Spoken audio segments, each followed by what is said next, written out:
nafasilany andro jely aleko raha mamono tegna maty fa satria tsisy mpamelogno intsony. Amin'ny fotoana iresantsika izao dia mitarika vonjimaika ny kandida laharana fahatelo Andry Nirina Rajoelina 2.7 isanjato ny tahany vato azo.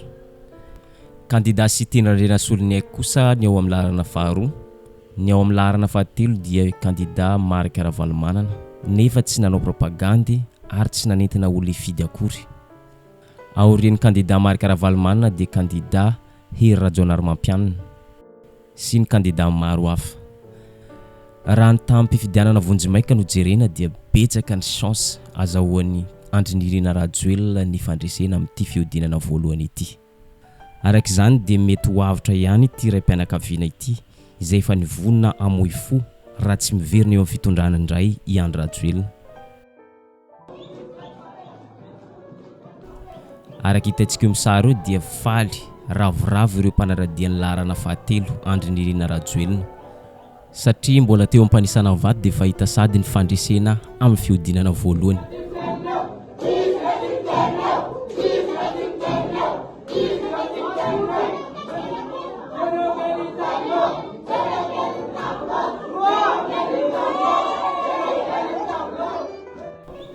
Ny réaction zay ataon'izy ireo dia milaza sahady fa hitoy indray ilay fahasambarana izay noraisin'izy ireo nandritra ny 5 taona lasa ary mbola hiampy 5 taona manaraka indray.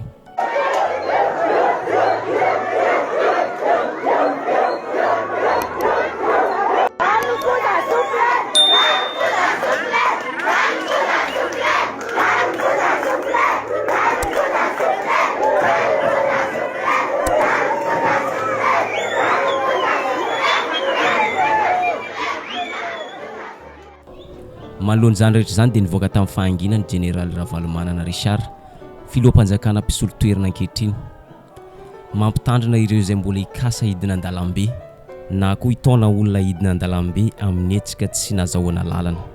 Manomboka izao dia tsy handefitra intsony ny filoham-panjakana mpisolo toerana ankehitriny. Efa vonona izy anome baiko ireo mpitandro filaminana andray ny andraiky ny manoloana izany. Vita zany zay ny fifidianana tapany voalohany mbola miandry ny valintsika zany sy ny toerana. Fa ny azy zany dia toromatika nomeko azava dia mandray andraikitra ho amin'izany. Toromarika zany nomeko raha mbola misy zany manao ohatra ny teo reny hoe hetsika tsy nahazo lalana ka andeha anakorotana fiainam-bahoaka ampy zay fa teo tsy maintsy mbola ohatrany hoe mandeha moramora ihany satria olona kandida hoe amolona zavatra hafa ndray zavatra nasina fepetra. Fa izao zany raha vao misy zany fandikan-dalàna, raha vao misy fanikorontanana fiainan'ny olona dia zako manome toromarika ny mpitandro filaminana ny tompony raikitra solon-tenam-panjakana hoe raiso ny andraikitra fa tsy azo ekena intsony aleo ny vahoaka hiaina ny fiainana andavanandro.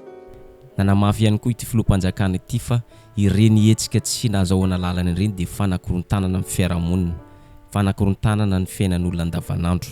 Ka noho izay tsy maintsy andraisana fepetra ireo izay mitarika olona hidina an-dalambe.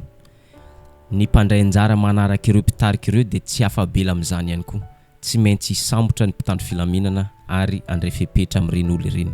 Fa raha zao anao mbola andeha koa anao hoe andeha tsoitsoitra 13 mesa dia raiso ny andraikitra reo amin'izay manentana ao amin'izany, raiso ny andraikitra reo amin'izay mitarika ao amin'izany, raiso ny andraikitra reo amin'izay mandray anjara amin'izany. Fa tsy ekena intsony zany efa aleo hiaina fiainana andavanandro ny olona zany. Ka aleo misy fiteninan'izay fiteny frantsay hoe un homme averti en vaut deux. Ka aleo rehany rehetra fa nandefitra teo no ezahana arak'izay azo atao nandefitra. Fa izao tsy misy fandeferana intsony. Za manentana ny vahoaka tsirairay koa samy zany tony ary indrindra samy mandray andraikitra.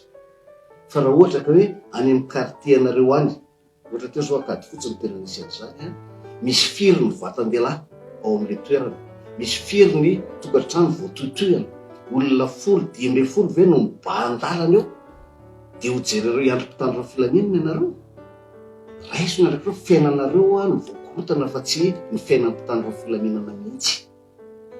Ka samia mba mandray andraikitra koa zany manentany vao koa andray andraikitra rehefa tsy asa andray andraikitra dia mba hampandrinesa ny mpitan'ny filaminana zany alaivo sary reny olona reny ahafahana mitady azy rehefa hoe ity no mibahana ny arabe anetatia.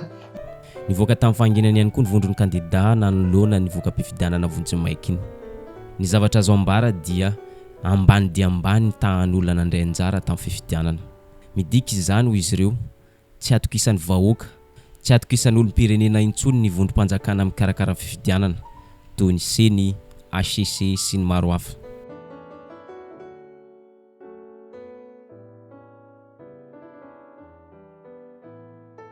Manamafy ny vondron'ny kandida fa voakorofo zao fa natao amboletra sy barofo ny fifidianana filoham-pirenena Androany 12 Novambra eto Madagasikara. Miaraba ny malagasy amin'ny fahamatorany ara-demokratika izay mahatehidero.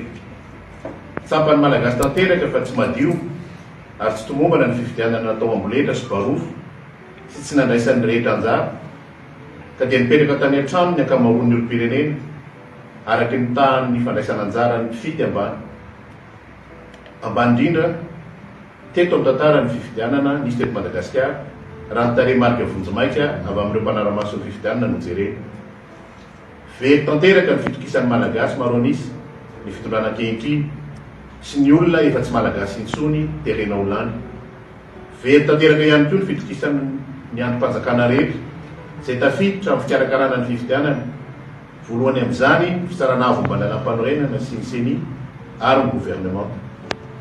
Amafisina trano fa tsy mitondra afa-tsy fahasahiranana sy takaitra ho an'ny firenena sy ny taranaka ny barofo sy ny amboletra. Mbola nanamafy ihany koa izy ireo fa mbola hitohy ny tolona fitakiana fifidianana madio, fifidianana mangarahara ary fampanaran-dalàna.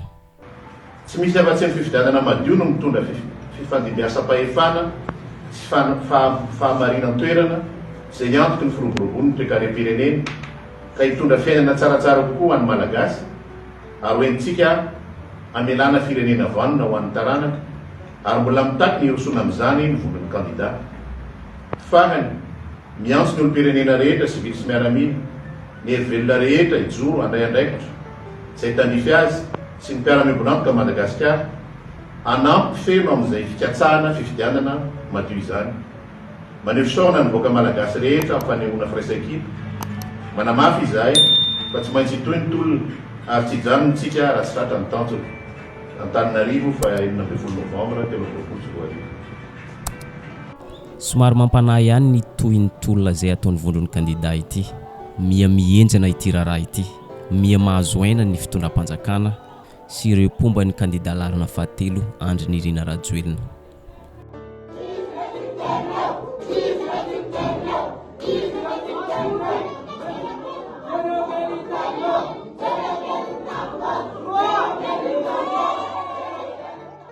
Eto am-pamaranana, araka ny voka-pifidianana Vonjimaiky dia mitarika amin'ny salanisa izay ambony dia ambony ny kandida larana fahatelo Andry Nirina Rajoelina. Midika izany fa ambony dia ambony ny tahan'ny fahazahoan'ny fandresena amin'ny fiodinana voalohany. Eto ihany koa dia manamafy fa ny fandraisan'ny kandida Sendrison Daniel sy Siteny Randrenasolo Niaiko dia nanome alalana any Andry Rajoelina ho lany amin'ity fiodinana voalohany ity. Eto ihany koa dia mankahiry ireo vondron'ny kandida izay mbola vonona hidina an-dalambe mitaky fifidianana madio sy mangarahara ary fampanaran-dalàna eto amin'ny tany sy ny firenena. Araka ny fanarahantsika teo dia hiakatra ny tahany herim-pamoretana eto amintsika. Tsy handefitra manoloana ireo izay hitaky fifidianana madio, hitaky fifidianana mangarahara ary mitaky fampanaran-dalàna. Tsy handefitra ny filoham-panjakana mpisolo-toerana Generaly Ravalomanana Richard araka nambarany teo. Ka noho izany dia mbola mamerina mankahery ny vondron'ny kandida izay miady ho an'ny tanindrazana, miady ho an'ny taranaka faramandimby.